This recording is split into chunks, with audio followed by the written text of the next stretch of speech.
Welcome to our Urban Legends podcast. I'm Dr. Gloria McDaniel Hall. I've been a teacher, a principal, and assistant superintendent, all within urban schools in Chicago and around the country. Our Urban Legends podcast is a forum for sharing ideas, strategizing together, and supporting each other as we dismantle the deficit narratives sometimes associated with urban education and discuss where and how amazing work is being done. Welcome, everyone, to episode number 31. I can't believe we're on episode number 31 of the Urban Legends podcast. I am so excited today because there's a lot of firsts. Number one first is I'm doing the interview in a hotel room, not in my office at home. Number two is the first time that I'm interviewing somebody who is actually a Golden Apple winner. I've talked to a lot of people who have been nominated, but nobody who's been a winner. And I don't have my Urban Legends gear on, but it's cool because we match. And yeah, so I met Anquineice at an event at National Louis University. She was a student there. And you know that I am a professor there, and they have an event called the Brain Trust where they bring people together who have outstanding ideas about where the university needs to kind of go and take themselves. And her ideas were so amazing that I decided to ask her to be episode 31 on my podcast. And then when we were telling names and going around in a circle, we also realized that McDaniel is like somebody in her family. So we might be related. I'm not sure, but I'm so excited that she is here with me today. Welcome, Anquineice. Thank you. Thank you. For sure. My family, my father's last name is McDaniel, and I was a McDaniel up until almost 12 years ago when I got married. And so I'm still a McDaniel. And every time I meet, my face was just like, we got to be related. It's the glasses, you're 6 feet tall, like that. Something is the same. Yeah. But I'm so excited that you're here with us. And so what we typically do when we start doing the interviews is we have my guest tell about their journey in education. I know that you're still teaching, but what was the impetus for you to want to become a teacher? Was there a teacher who was in your past? What subjects, where have you taught? What are the grade levels that you taught? Just take us through your journey. Okay, so I am a career changer, and so I was not always I want to be a teacher. And so this is my 8th year in the classroom, including my residency year when I was training. And so 7th year as the teacher of record. But I've only been at my one school all these years, and I love it. I'm at Marquette Elementary School on the southwest side in the Chicagoland area. I teach 4th grade, but I've taught 3rd grade as well. The two content areas in which I specialize are math and science. We're related. Oh yes, at my core, my background in undergraduate is biological sciences with a minor in chemistry, and I also have a master of public health. So I was working in community health with a community organization with individuals with sickle cell disease, and I did that for some time before this moment just hit me. I was teaching Sunday school at my church for about 2 years, and I was teaching the primary kids. And my husband has been teaching for, I think this is year 14 or 15 for him. And so I have many teachers in my family, many educators and those that have worked within the school systems. And it was teaching that Sunday school class where I said, I can impact so many kids. I can do this. And it's, as you know, it's you get so tied to this work emotionally that my husband was so scared that he was like, you dive into things with everything in you. And my fear is that you're going to hold on to every single thing that the kids that you're wanting to teach in an urban setting. Because I grew up in North Lawndale, and he's like, I work in the Chicagoland area, so there's similar community. And he said, you're going to hold on to their stories and you're going to try and save all of them. And we And do. we do in a way. And so obviously, like, not all of them we just, like, rescue, and we're not there to rescue them. We're there to shine a light on them and help elevate their voices. And so that's where I feel like I lay my hat, and that's what I'm most proud of with, like, the work that I do. And so there's so many teachers that I can think of, like, all the way back to, like, kindergarten. And so, like, I've had some my first teacher in kindergarten was an African American man. Whoa. Like, and so he was so culturally sound, and he cared so much about making sure that as young Black kids, we knew who we were, and we knew our power. And so I've held on to that my whole life. You know how people say, my first Black teacher was when I was in high school. My first male teacher, if they've ever had one, I was in college. And so that's not my story, like kindergarten. That is outstanding. That is outstanding. The thing about bringing the students' stories with you, like, I was in a math classroom today, and this is not even on our screen, but I was in a math classroom today and actually literally doing an observation and started crying because there was a student who was in this class who wasn't even an English speaker at the beginning of the school year. And he was plotting points and explaining why he put points on a coordinate graph. That's challenging. 0.2 went. And he was like, it's closer to the 0 than it is to 0.5. And I'm like, there's no profession like ours. There's no profession where you get that thing. Like, and your teacher that I was working with last year, and I'm like, girl, you made me cry in the classroom. We change lives. And that, so that leads me to question 2 or question number 4, whichever one we're on. So, like, Golden Apple is an outstanding achievement.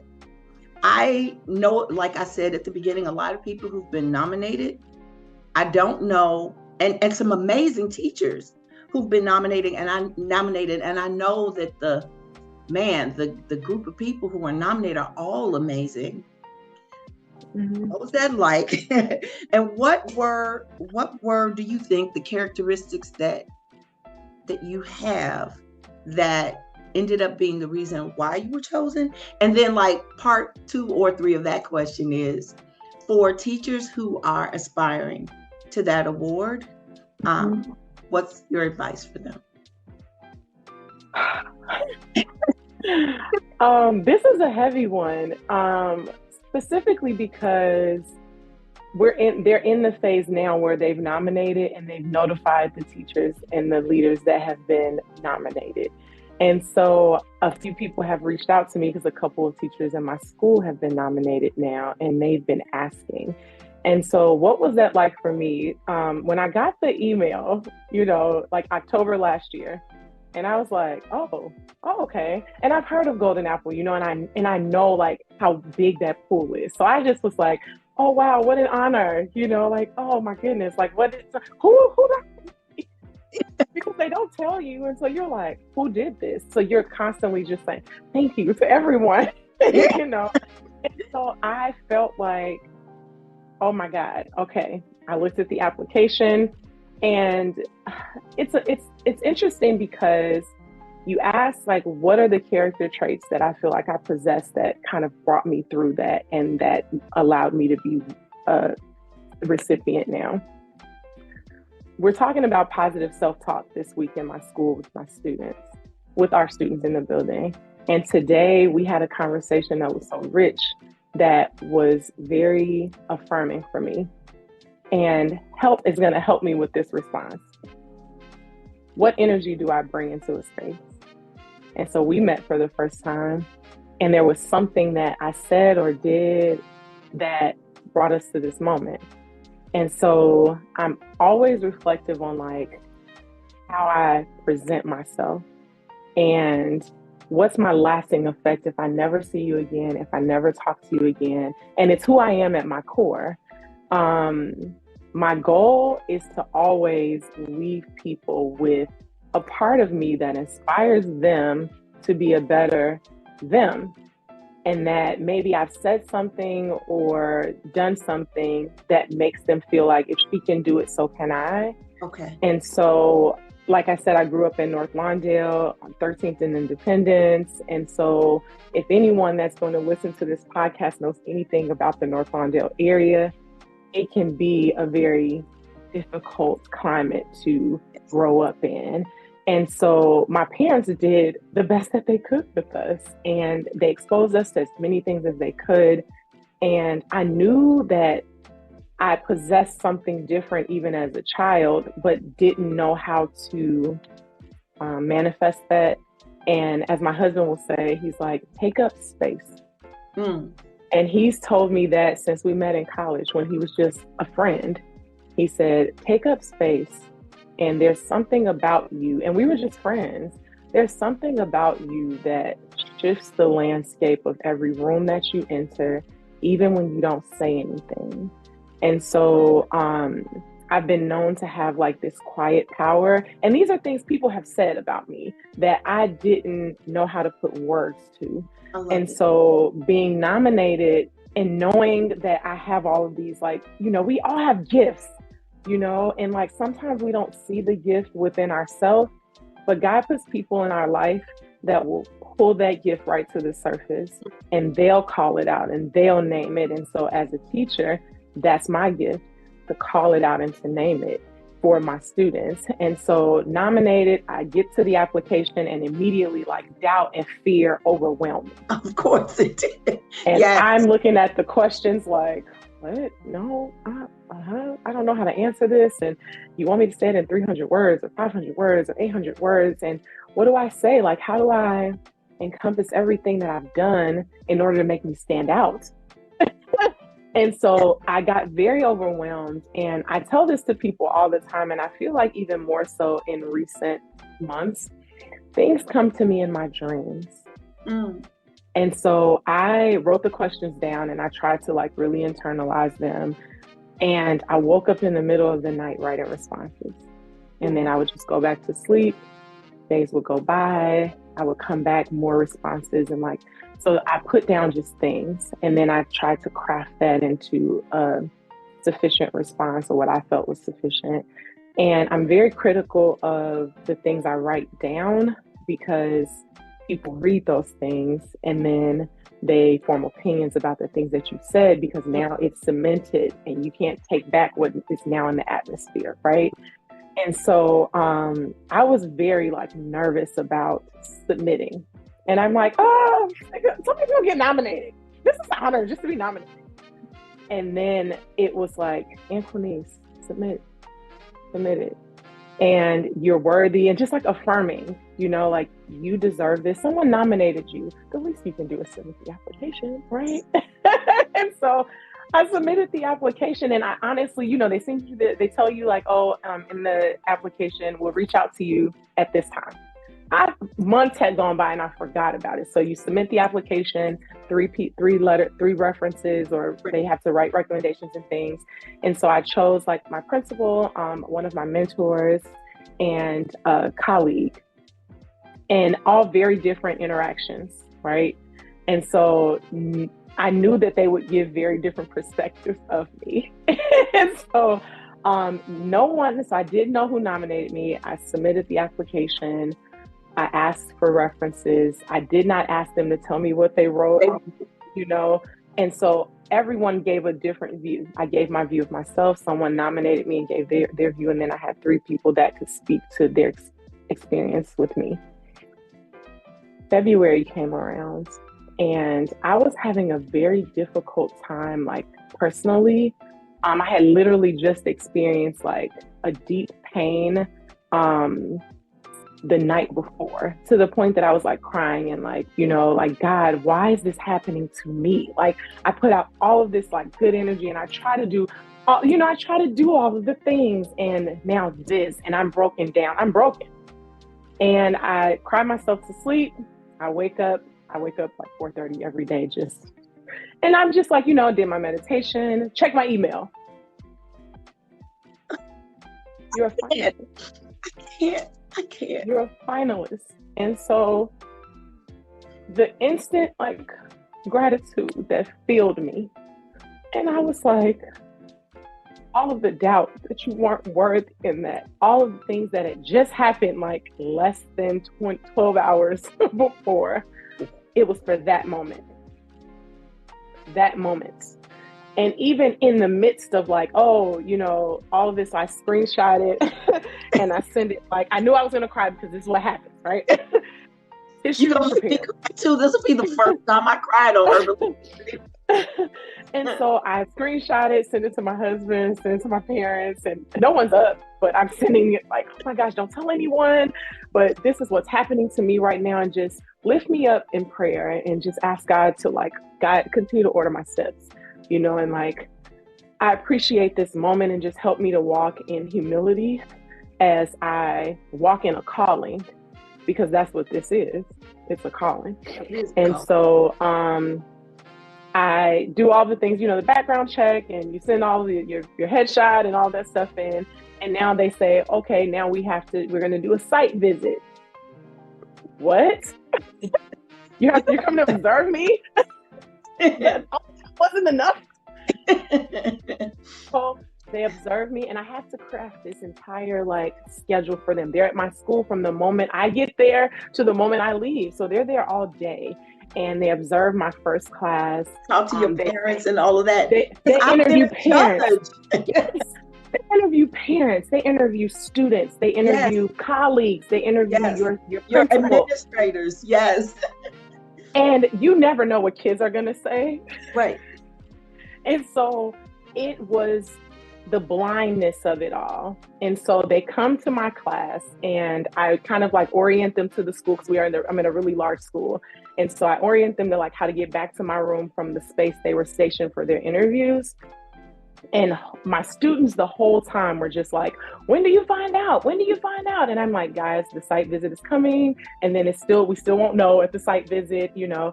And so they're anxious, right? And so we go through all of this, and I knew that I had hit a point. And like unknowingly, when we're 30 minutes into the day, and we do an affirmation. I've done it with every homeroom that I've had since I've been teaching. And we say, at the end of our circle time, we say, today, I will be the best, because I am the best. And if I fall short, and we point to someone and say, I know you'll help me, because we're a team. When I succeed, you succeed. Awesome we are. We're already awesome. And awesome we're going to be. No matter what's happening, we're going to be awesome. And then we say thank you to each other. And then we go on about our day, right? And it seems very routine, but on those difficult days, when you feel so defeated and you're like, my brother pushed me and I didn't eat breakfast, and I just lost a loved one, or my kids are sick, or I just had an argument with my spouse, or all of the things, right? And you're reminded in that moment when you make eye contact with a kid and you say, today I'm going to be the best, because I am the best. If I fall short, because we're human, we all fall short. Right. I know you're going to help pull me out of that. You're going to say something, you're going to do something, something's going to click, and it's going to be like, yes, we've been working on that forever. And so like, that's the moment. And so we say that, and we take a bathroom break. I'm at the bathroom break, and one of the people that was doing the visit, she said, hey, can you go back to that affirmation? And she takes a picture of it. And that's when I knew like, this is it. This is it.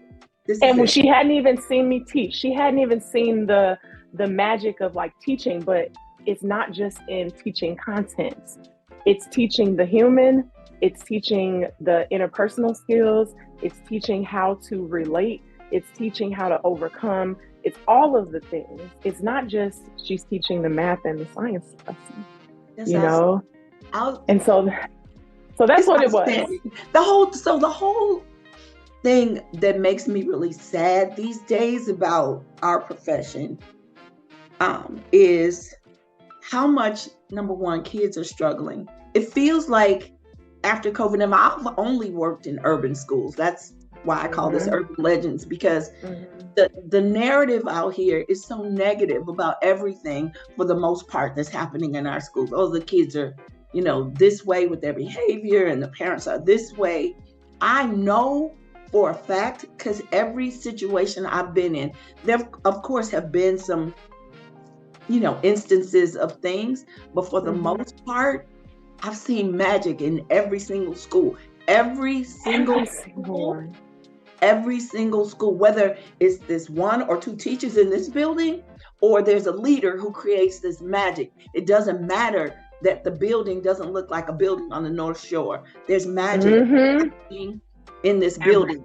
And so, Mm-hmm. like, the reason why I created the podcast is because I want people to know people like you, and people who are thinking about, I got a granddaughter thinking about becoming a teacher, but she's like, the things that they say about it, like, Granny, like, it's really, Mm-hmm. I want you to speak, like, if I was a person who was trying to decide whether education was going to be the route for me. First of all, I would be convinced by what you just talked about with the affirmations and what you do at Marquette. Like, I would be convinced. But, like, what would you say to someone who might be on the fence about this as a profession, or working in an urban situation because of how hard we hear that it is? What would you say? How would you, I don't even know. Like, what would you say to them? Um, this is not easy to put in words, but it's an easy conversation to have because you remind yourself of it every day. At least I do. Why are you going to work? Why are you going? And it's not even work after a while, Why are you doing this? Yeah. Why are you doing this? And every day it's why. Because in order to come back tomorrow, in order to finish the day, it needs to be a why. Why am I coming back tomorrow? What do I need to make sure I impart into them that they remember forever? It's about the magic, and it's about the experiences and the moments, because it's not always a string of days that are like great. It's moments that like remind you of why you decided to go here and why you decided to stay here. And so in a time when like there's teacher shortages and like a lot of teachers like leaving the field, what would I tell someone like your granddaughter who's like, wait a minute, why should I do this when these kids are like climbing off of the walls and they're cursing the teachers out and they're hitting them and they're doing all of the things? Remember why you wanted to do it. Before you heard the story, before you read the newspaper, before someone shared their experience in that moment, what made you want to even pursue this field? Why? I know that. So since second grade, I've been convinced that it was a teacher who touched me in a way that after that day, the first day of school, I went home and I started teaching everybody. Like, I could teach these dogs. Like, right now, say, don't you want to retire? Like, I'm going into year 40. I'm like, I can't. Like, it's still some work to be done. There's still work to be done. And I just, every time I go into school, like, I'm a hugger and I'm hugging kids and they're like, where have you been? There's no place that I could work where I could go into the building and just hug everybody. There's no place like that. And, maybe it's not for everybody, but I know that there are so many children who need us, and they need people who care. And there's so many different professions that, you might be able to do, counselor, but teacher is something else. Okay. So the reason why it really sets us apart though, because like you said, I'm a hugger, and like when I say it's so affirming, like I received like as nervous as I was about this podcast, and I'm not nervous because we're having a conversation now, but as nervous as I was about this moment, my students had no idea. My former students had no idea. I got about 8 or 9 emails today from former students, and it had to be because the teacher was doing an activity where they asked them to email a teacher to say thank you. I got 8 or 9 emails this morning that said, thank you, I appreciate you because, and just various reasons. And one girl said, because you let me cry and you told me that it was going to be okay. No matter what it was, you hugged me. You still let me come down and get snacks and water out of your closet. It's the little things. You still wave when I say hi. Like it's the very moment. The moment you create for them, you made me want to come to school. You made me love math. You made me love science when I hated science or I didn't have a consistent science experience, and you made a consistent experience for me. And so it's the moment that they remember. It's not the full school year, because that's difficult for any of us. It's that one moment that you pricked their heart and you made an imprint that they will remember you forever. And so that's what sets us apart. And that's why we do it. And when I say I told my husband, I have another mentor that she don't even know it. And I said, she is like in my pocket and in my toolbox now, because there's still work to be done, because you still have people like me. You still have people like the teacher that you went to visit that is like, man, they couldn't do this, but man, look, like how did that make that student feel? How did that make the teacher feel? And then the byproduct of the impact you're making 40 years later on teachers that impact students, the thousands and thousands of people that you've impacted by the work that you've done for 40 years, that you've been passionate about since you were second grade. My son is 7. He's in second grade. Since 7. Since then. And the crazy part is my Facebook page got hacked, but that's a whole nother story. Before that, I had 1,500 either parents, students, and the people who I taught as second graders are now like 40 years old. They're 40 years old and they still want to be friends with me. I don't know. Okay. So the reason why, when I first met you, I knew I was going to have you on my podcast and talk to you, was because it was you and Miss Sylvia brought up this idea of bringing the joy back to what we do. Because sometimes we get so caught up in the standards and the lesson plans and the this and the that and all of that stuff. But I can tell that in you, in your spirit, in your classroom, I need to visit, because I know that it's a joyful place. And so I was looking at quotes about joy. I always end the podcast with a quote that the person makes me think of. So Goldie Muhammad is also one of my favorite authors. And she just had this, it was just a tiny quote, and it says, I suggest making joy a learning goal. Making joy a learning goal seems like such a simple thing. How does that resonate with you? Okay, see, this is how I know we're connected. So I read Unearthing Joy. Don't make me cry with her. And that's in Unearthing Joy.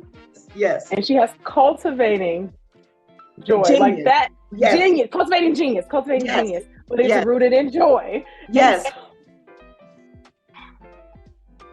Okay, say the quote one more time. I suggest making joy a learning goal. Like, we got all these other goals, and we forget the joy a lot of times because we're caught up in everything else. So my interpretation of that, I suggest making joy a learning goal. With everything we approach in life that we're dedicated to and that we're passionate about, it means that we're deliberate about creating a space and birthing a meaningful experience. Yes. Whomever we're bringing the joy to. Yes. And so whether it's a learning goal or whether it's a goal in life to pursue something that I want to learn how to skate, I want to learn how to ride a bike, I want to learn how to develop a podcast, I want to learn how to create interview questions. My son is working on like money. I want to learn how to count money. My husband is in a new position at his school. I want to learn how to be a school leader. Whatever it is that your target is, and this is broad beyond teaching. The learning goal is a life goal. And so if you're passionate about it, you're deliberate about bringing your why to it, your joy, creating a meaningful experience, and producing magic from it. And so I suggest making joy a learning goal. I suggest making that a life goal. Mm. It really should be a life goal. A Because life goal. I think that's a lot of times why we feel like we're burned out, because we started this because of the joy we felt doing it. And then all that other stuff like gets in the way. Other stuff. The other stuff. And the other stuff is going to be there. Mm-hmm. But I don't think I could be in a classroom without trying to create some sort of, and I don't know if it's just a part of me or I've done it so long, like I know what gets kids going. Like I don't. Yes, you know what gets them going. Let me show you something that happened today, right? So you know how like we're observed, right? And so I'm a mentor teacher with the Chicago Teacher Residency, and I also just serve as like a resource for the teachers in my school. Like I'm a teacher leader, and like whatever you need, like I can. If I don't know it, I know somebody that got you, and that's real good at it, right? And so today in class, like we're talking about like time and elapsed time. And of course with kids, you know, they're like, what time is this, Brian? I'm like, that clock has been right there since the first day of school. And they're like, I can't tell time on that clock. And I'm like, yet. And so they're like, where's the digital clock, you know? And I'm like, okay, cool. So we're working on this standard. And so we're talking about the joy, right? And so I said, all right, I'm so intentional. This school year specifically has me in a, like, I need to have fulfilling moments that, like, Golden Apple has been great, but now we got to take it up a notch. Right. Because now everybody's watching everything that I do. And like, I know that everything I do is like very thoughtful, but now it's like, let's take it up a bit, right? Right. So we're doing this lesson today, and you know, you're this whole domain like Danielson and stuff, right? So I don't always think about it, but when like I co-teach with the diverse learning teacher, and he comes in and he's like, he's second year, and he's always like, well, how did you do this? Or why did you do that? And so the kids were like down about time. And so I'm narrating things about like, okay, think about what you know. What are the 3 things you need to know about time? Like, what time did it start? What time did it end? How much time went by? That elapsed time. So hitting them with the vocabulary. And so then I said, okay, we need some joy, right? I need some experts. I got 4 markers. If I put a heart on your paper, you need to go and teach someone else. Ooh. So now they're like, ooh. So that's the goal every day when they rate themselves, when they're learning, when they're collaborating. If you can teach someone, you're the expert. If you can explain, if you can justify your reasoning, you're the expert. You don't need me. It's one of me. It's 26 of you. I can only do so much, but you can put words in a way that your peers can understand. They're drawing out these number lines, and we got like, you know, the hills, the mountains, and the rocks, and, you know, all the things talk about time that all of the teachers do when they talk about time, right? They're like, I got it. And I was like, oh, your answer's not in a complete sentence. Nope. You are my cousin with the complete sentence. Because what are you talking about? Chicken nuggets from Cane's, or what are you talking about? Candy canes on the Christmas tree? Talking about new gym shoes? What are you talking about? Because when we just talk about number grabbing and kids having that gap, it's because I'm pulling numbers and I'm doing whatever I want with them without fully understanding why I'm doing it. Yes. And so it's the labeling of everything. And so they're getting it, and we go through a series of problems. So it's like, if you've been the expert, allow someone else to be the expert, okay? So I'm giving out the markers, and they're like, we finished and we're about to go to specials. And they're like, that was fine. Can we do that tomorrow? Yes. Why not? The joy. We're gonna reinforce that tomorrow, because if you didn't get it today, you're gonna get it tomorrow, because you got your notes from today. Yes. And you're going to say like, okay, what was that one thing? The one thing. You don't need everything every day. The one thing that you can add to everything else that you're bringing into the moment. Yes. And so that's what it is. And so every day you're looking for the one moment. The one moment. We can't get stuck on this broad standard, or like, I gotta teach this subject, that subject. I gotta make sure they know this. The rote memorization of steps. Yes. Like, it's let's not do that. Like, let's give meaning to it. And I had a principal, not my current principal. And so the principal prior to my current one. And I literally just talked to her the other day via text, and she said something, this had to be my second year teaching. And she said, and it's changed the way that I view like teaching. She said, I was doing area and perimeter. And so she gets up after, she sits right next to me as I'm teaching, like right here in my small group. And I was like, I'm sweating. And she said, she gets up. And so my small group's over. I give them like the exit ticket. They go work. So she gets up and goes to watch what they're doing. Did they get the target, right? In my post conference, she says, what were they supposed to walk away knowing how to do? Oh. And so, so I explain it. And so, of course, I bring my evidence. And then she asked about several specific students. And she said, okay, this person did. And here I am like, hey, all the kids that you see, you remember these specific kids from my class? Uniqueness of a leader, right? Yep. And so she said, what about, and named a specific girl. And I said, she said, well, she knew how to do it, but like the specific objective that you had for that group, you wanted them to use that equation. And she used an equation that she knew before. So what did she walk away learning? And so I was like, okay. So I pulled out her work and I was like, okay, well, she knew this image, like she didn't have this image before. And she said, I was hoping you brought her work.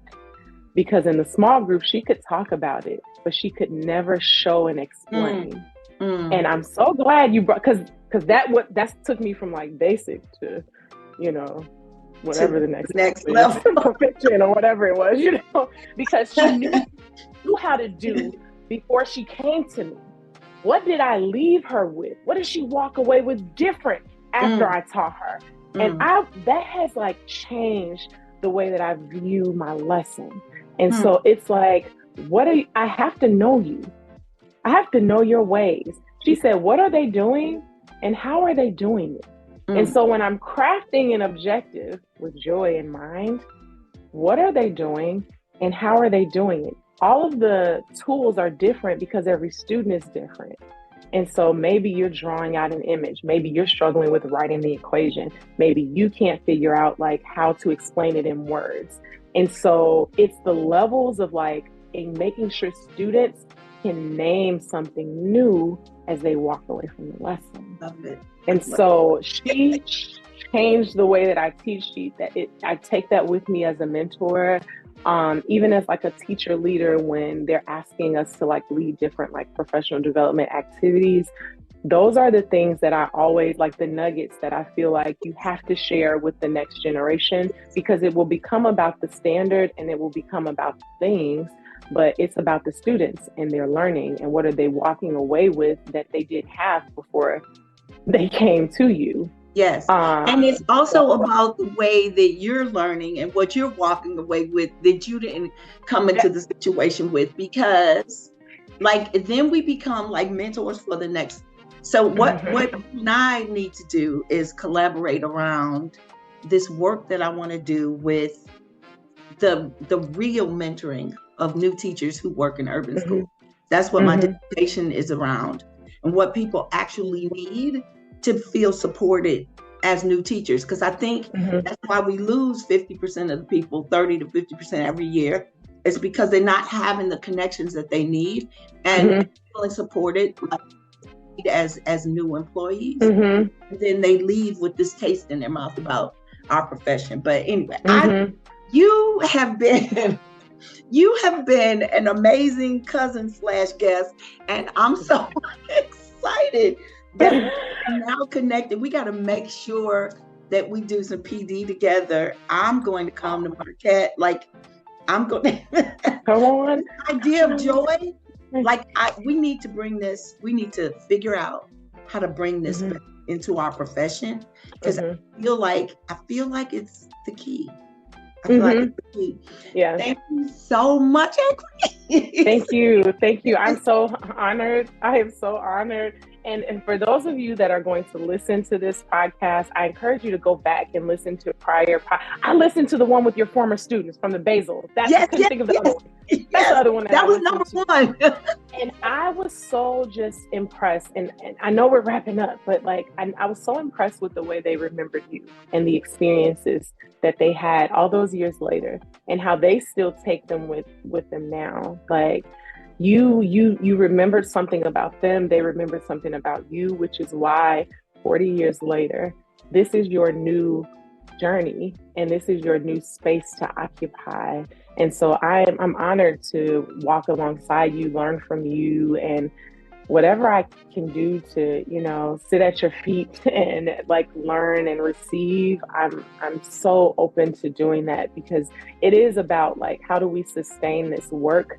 Because it's so meaningful. It's so meaningful, and our kids deserve the best. Yes, they do. The best. They deserve the best of us. And when we can't give the best of us, why is that? And when is it time to step away? And when is it time for me to have some encouraging words from someone that can sit alongside me and not always evaluate what I'm doing, yes, but really impart knowledge so that I feel supported going forward. So I'm honored, and I thank you for creating this space for all of us to learn and to share. Thank you so much. And thank you from Urban Legends. Thank you. Thank you. Thank you.